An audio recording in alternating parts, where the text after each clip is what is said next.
বন্ধুরা, আজ আমি আপনাদের সামনে একটি নতুন রেসিপি নিয়ে হাজির হয়েছি। মাংসের কিমা দিয়ে সিঙ্গারা।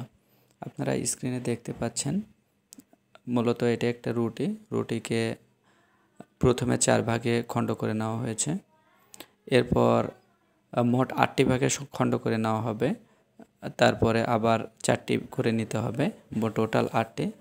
8টির পরে যে আমরা মাংসের কিমাটা তৈরি করে নিয়েছি আলু দিয়ে, সেই কিমাটা একটা রুটিতেই 8টা সিঙ্গারা তৈরি হবে।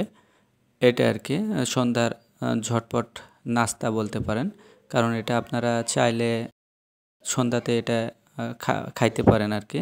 এটা ঝটপট তৈরি একটা নাস্তা, সুন্দর একটি নাস্তা। সেটা হচ্ছে মাংসের কিমা দিয়ে সিঙ্গারা। তো আমরা 8টি অংশই রেখে দিলাম, একটা একটা করে, মোট 8টি অংশ। এটা মোট একটা রুটিরই 8টি অংশ হবে। তো আপনারা স্ক্রিনে দেখতে পাচ্ছেন টোটাল 8টা অংশ করা হয়েছে। তো একটা রুটির 8টি অংশ এবং 8টাই সিঙ্গারা হবে। আপনারা চাইলে এটি সন্ধ্যার নাস্তা হিসাবে খেতে পারেন। তো এটা তৈরি করে নেওয়ার পর এটা আপনারা সম্পূর্ণ তেলে ভেজে নিতে পারেন, কারণ বাইরের খাবার টাবার তেমন তো ভালো না। এই কারণে আপনারা বাইরে ভাজা পোড়া, তো যে তেলগুলো ইউজ করা হয় এটা সম্পূর্ণ পোড়া তেল।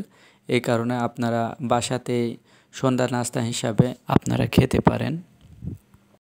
এটা খুব সুন্দর একটা নাস্তা, আমাদের কাছে খুব সুন্দর এবং লোভনীয় নাস্তা। এটা আমরা প্রায় খেয়ে থাকি, এই জন্য আপনাদের মাঝে শেয়ার করলাম।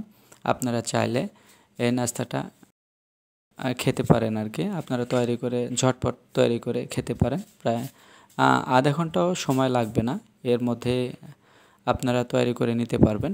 তো আপনারা স্ক্রিনে দেখতে পাচ্ছেন আমাদের 8টা সিঙ্গাড়া হয়ে গেছে। এবার আপনারা 8টা সিঙ্গাড়াই তেলে ভেজে নেব। তো একসাথে আপনারা তেলে ভেজে নিতে পারবেন, কারণ এই সিঙ্গাড়া পরিমাণ দেখতে পাচ্ছেন ছোট ছোট সিঙ্গাড়া। তো সিঙ্গাড়া যেহেতু 8টা, আপনারা তেলে ভেজে নিতে পারেন। তো তেলে ভেজে নেওয়া হয়ে গেল, নাস্তাও তৈরি হয়ে গেল। এভাবে আপনারা সন্ধ্যার নাস্তা তৈরি করে নিতে পারেন ঘরেই, ঝটপট তৈরি সন্ধ্যার নাস্তা সিঙ্গারা।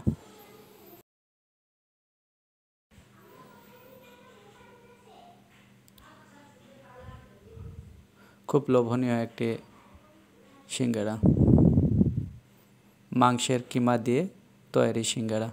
দেখতে পাচ্ছেন খুব লোভনীয় একটা সিঙ্গারা, খুব সুন্দর। সস দিয়ে সন্ধ্যার নাস্তা খেয়ে নিলাম। থ্যাংক ইউ, সবাই ভালো থাকবেন। Thank you all.